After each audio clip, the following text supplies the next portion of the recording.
Hello and welcome back to Chaser. Chapter 4, Misunderstanding.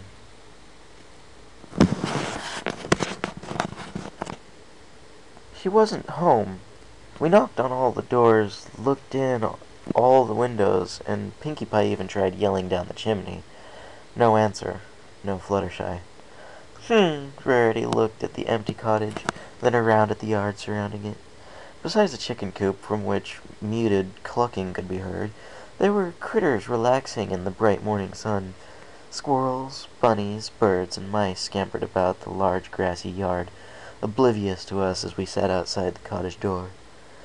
"I don't think she'd have gone very far. She has too many animals to take care of right now. Perhaps she's over in the flower fields, probably under the willow." She pointed out to the east. "She sometimes goes there to relax." "What about those woods over there?" I pointed towards the dense line of trees to the south. "I mean, she loves animals. There's got to be plenty in there, right? Maybe she went to do some, caretaking there?" "No, I don't think so, Chaser," Rarity said as she looked towards the tree line. "That's the Everfree Forest." "Okay." I waited for an explanation. Several seconds of silence passed as they looked at me. I finally had to ask, what does that mean?" Pinkie's eyes went wide. "You mean you don't know?" she asked in a startled tone. Oh, that's right," Rarity said. "You're from out of town. Of course you wouldn't know." "Know what?" I'd never been a fan of beating around bushes. What's so special about the Everfree Forest? Pinkie Pie leapt in front of me, a wild look in her eyes. "It's unnatural. Spooky, even. The plants and animals and weather all operate without any pony to help." That didn't sound so bad. "Uh-huh. But is it actually dangerous?" She nodded so vigorously I swore I could hear rattling inside, then explained. "The Everfree Forest is one of the most dangerous places for a pony to go. A pony can go. It's full of timberwolves and parasprites and manticores and ursas and dragons and all sorts of stuff." Okay, that did sound bad. I leaned against the cottage fence trying to think. Alright, so she's probably not in the forest. But that leaves a lot of places she could be, right? "I suppose it does." Rarity looked deep in thought. I tried to fight off the wave of desperation that had been creeping in for the last few minutes. I couldn't let this happen. I was already an outcast in my hometown. I was not going to be a villain in this one. Stupid cloak. I had to think of something. My wings were starting to ruffle from the stress. "Chaser," Rarity leaned in, "do you suppose she might have taken to flying somewhere? She is a Pegasus, after all." "Flying? Of course." I slapped my forehead with my hoof, startling her. "I'm an idiot."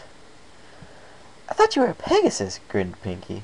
"No, I mean, yes, I am a Pegasus," I exclaimed. "I have wings.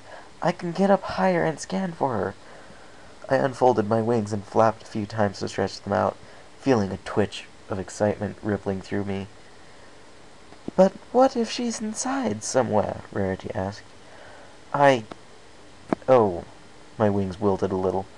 I hadn't thought of that. The depression came back immediately. I slumped against the fence. "Oh, Chaser!" I felt Rarity's mane brush up against my foreleg as she came up to my side. "I didn't mean for... Oh, don't give up. She probably is outside, after all. And if she isn't, we'll just keep searching." I looked up into her eyes. Rarity was right. I had to at least try. Even though it had been an accident, I was the one who had made this happen. I was going to fix it, no matter what it took. I stood up, looked at the two of them, and nodded.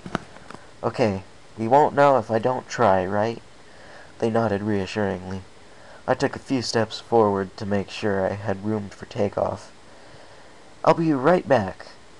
I closed my eyes and spread my wings, feeling the tiny currents of wind passing through my feathers as they stretched wide. I took a deep breath and opened my gaze to the sky. I beat down once, twice, and felt the ground vanish under my hooves as I lifted off. It only took a few moments to get up to the right altitude. I spun in a slow circle, taking in the view.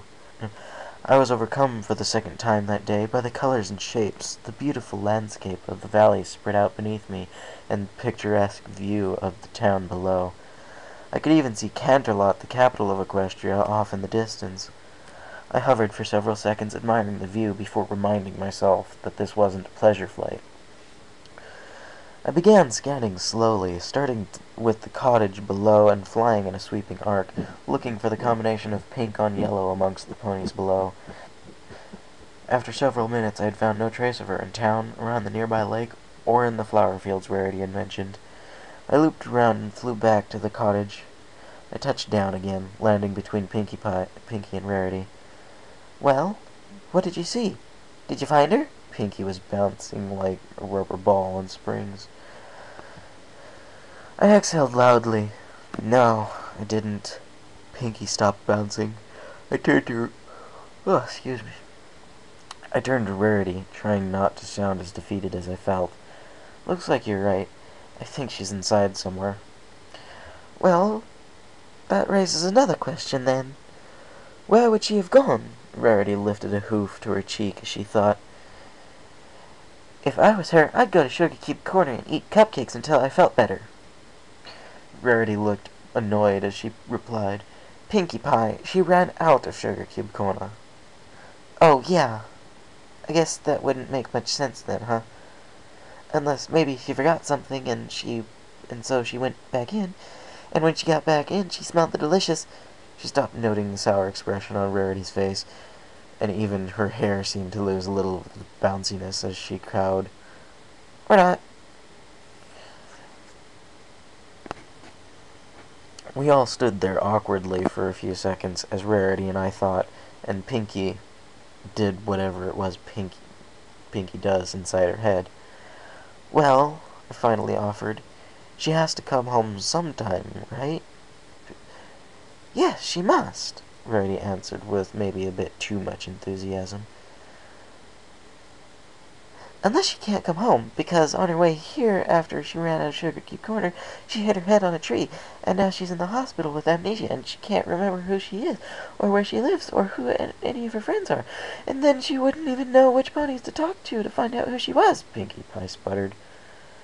I really should have expected a response like that by now. Yeah. Well, Pinkie Pie, why don't you go check the hospital and see if she's there?" "Good idea." She turned and started running off, yelling, "I'm coming, Fluttershy! You may not remember me, but I'll never forget you." She stopped. "Unless I hit a tree on my way to the hospital and get amnesia too, so we end up in beds right next to each other and don't know it." She looked horrified for a few seconds, then smiled even brighter. Then we could become friends all over again. Whee!" She took off again, half running, half bouncing, and disappeared over a hill in a few moments, leaving the two of us to watch her go. "That is one very random pony," was all I could think to say after she had left. I turned to Rarity. "So, I guess we'll wait here? Hope she comes home soon?" "Yes, I suppose that's the easiest thing." "So... oh gosh, did I have to be so painfully awkward?" "Chaser?" Rarity looked as though something had just occurred to her. "Yes?" "I know this might not be the ideal time to bring it up, but I can't help but notice how well that cloak wears on you." She circled around me, examining the cloak with a precise eye. "It really is a beautiful fabric. Dyed wool, probably from Germany. That's where weather-resistant fabrics were most commonly produced until a few decades ago, if memory serves. May I?" She pointed to the cloak. Sure." I had no idea where she was going with this. She came up to me and ran a hoof across the cloak's surface, smiling. "Finer weave than most weather cloaks, but still a little stretchy. And the feeling of it—" She squinted at the fabric. It isn't a wool interior. I'm guessing hemp? That would help keep the heat down a little, and it's sturdier than silk or linen. Not the best choice for making a statement, but in your case, she winked at me, I'd say an exception has been made. Thanks. That had been a compliment, right? Oh, you're very welcome. How did you know all that? I've played with this cloak for years, and I didn't know any of that. Oh, didn't I mention? Rarity spun around gracefully, letting her mane bounce lightly as she dropped the cloak. I'm a clothier by trade. A clothier? I'm afraid I don't. She laughed light and airy. A tailor, darling. A seamstress. I make clothes by trade. Oh, right. Clothier. Cloth. How could I have not figured that out? What kind of clothes? Oh, all kinds. Dresses, hats, scarves.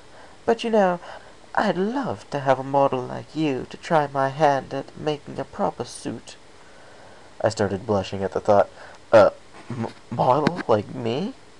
I was apparently developing a stutter. Yes, a strong, handsome stallion like yourself would be perfect for modeling my latest ideas for men's fashion. A handsome stallion? Me? Was she seeing the same pony? Oh, I don't think... You wouldn't happen to be free tomorrow, would you? She fluttered her eyelashes at me. I sputtered, trying to find an answer. Before I could, our conversation was interrupted by a distant scream coming from the woods. Both of us looked towards the trees, then back at each other. Fluttershy! We started for the woods. We've got to help her! Rarity yelled at me as we raced towards the entrance to the forest. That scream sounded pretty far away. I don't understand what she'd be doing in there. Probably trying to warn the animals about me, and now she was in danger. I made note to be furious at myself for all of this once she was safely out. I'll head in over the trees and see if I can't find her. Then what do I do? I had to think fast. Go back to town. Get help. We don't know what's going on yet. I'll do my best to get her somewhere safe until you get back. But you'll be all on your own in there. No, I won't. I'll be in there with Fluttershy. I really hoped that sounded as confident as it was supposed to. We were coming up to the fork in the road, the path that split between town and the bridge into the forest. You don't have time to waste, a second scream punctuated my point. Go, Rarity! I saw the fear in her eyes for a brief moment, and then it vanished, replaced by steely determination. Don't you dare let anything happen to her! She turned and headed towards town, her hooves pounding across the path faster than I had expected from a dainty unicorn like her. I was impressed, but this was no time to admire a pony. Fluttershy was in danger. The cobblestones of the bridge barely felt my passing, registering only a simple clip of hoof on stone as I practically flew across it. I was at the woods a moment later, the wind howling past my ears as I ran. Right as I hit the entrance, I unfurled my wings again and used the speed of my gallop to launch me above the trees in a sweeping arc. The forest had looked dense from the cottage, and it was no less so from above. If anything, my view as I flew atop the trees only served to verify the wild nature of the woods. Plants growing on their own might not have scared me, but it made it very frustrating to look for a pony through the haphazard overgrowth. I flew frantically, looking for even a flash of pink or yellow through the tightly packed trees. 10 seconds passed, then 20. Every one a second she could be injured, or worse. I had to find her. I was getting ready to double back when I saw her. I was flying over a tiny clear patch in the trees when I saw her running below me. Thanks, Celestia! I zoomed down to the hole in the tightly knit canopy, shoving aside branches to make the hole wide enough to push myself through. I'm not an especially large pony, but it was still a tight fit. I'd gotten about halfway through when I caught a glimpse of the creatures pursuing Fluttershy, and felt my stomach turn into a rock inside me. Timberwolves. 5 of them. And they were gaining on her. I finished squeezing through the hole, leaping down from the leaping down from branch to branch until I hit the forest floor, rolling as I contacted the soft, mossy undergrowth. The dense canopy made it feel dim and claustrophobic, and I'd been spun around on the way down, so it took me a moment to get my bearings. Turning towards the creatures, I rocketed off as fast as my hooves and wings could carry me.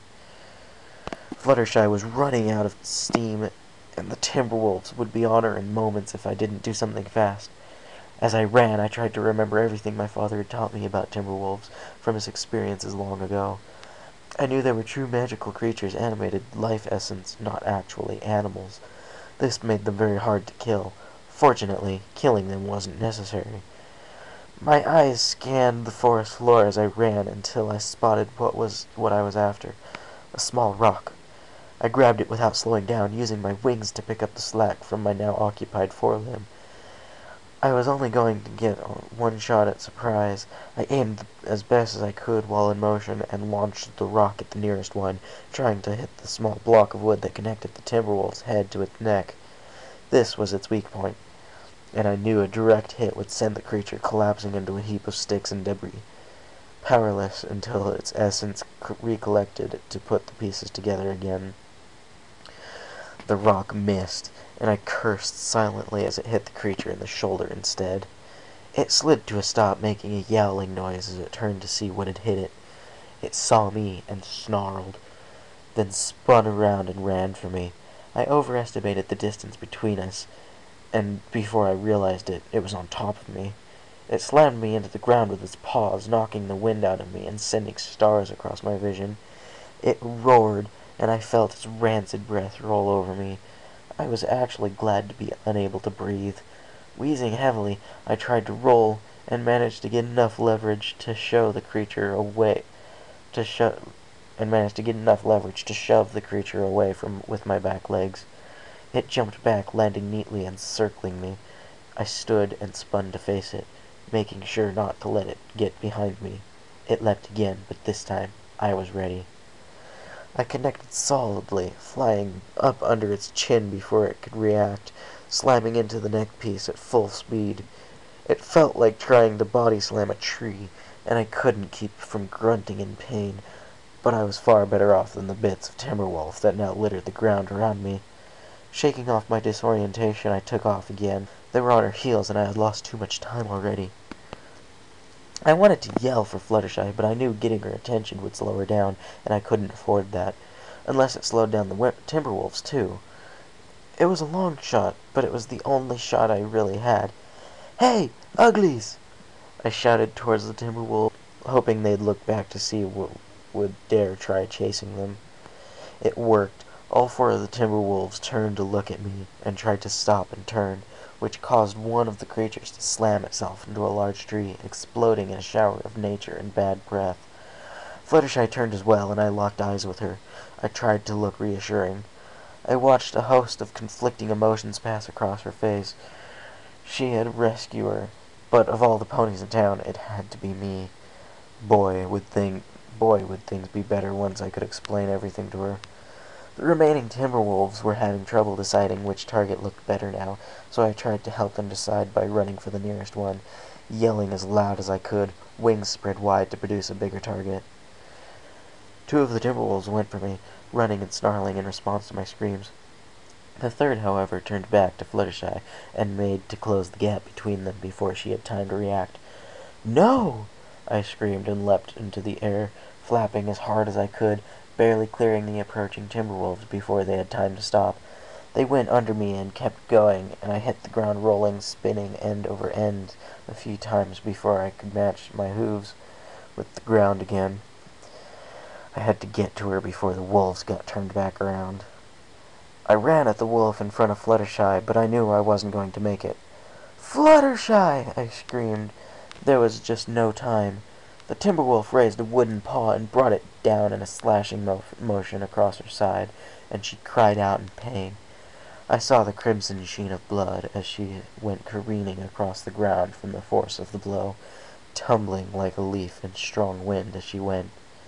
She finally stopped when she ran into a large rock, sprawled halfway over it. Her bloody wing went bent at an odd angle. "No!" The scream ripped its way out of my throat, and I veered towards her, rushing to beat the wolf to her.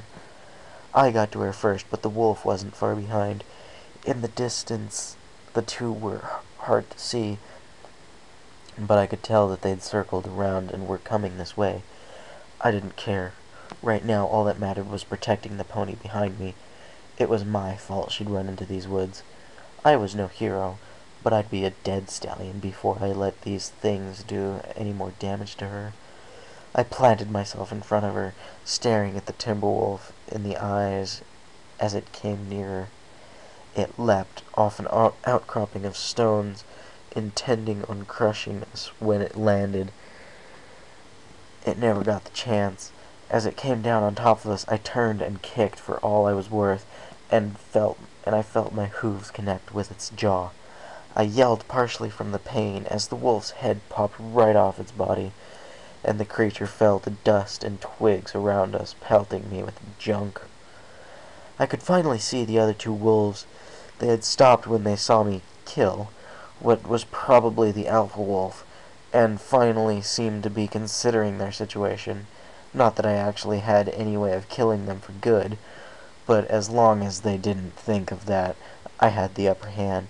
My breath heaved out of me in ragged sobs, and my entire body was on fire, but I stood my ground. Well? I coughed. Well? They decided not to test fate, and turned tail, disappearing rapidly into the overgrowth of the forest. We were alone, for now. Thankfully, it'd be several hours before the pieces of timber around us reassembled into working wolves again, so we had time to get out of the woods. I turned to Fluttershy, gasping, and practically fell over right then and there from the exhaustion. I tried to smirk. It's gonna be okay now. I know you... I stopped mid-sentence as the realization began to sink in. Fluttershy? I started walking closer. Fluttershy? Oh no. No. She wasn't moving.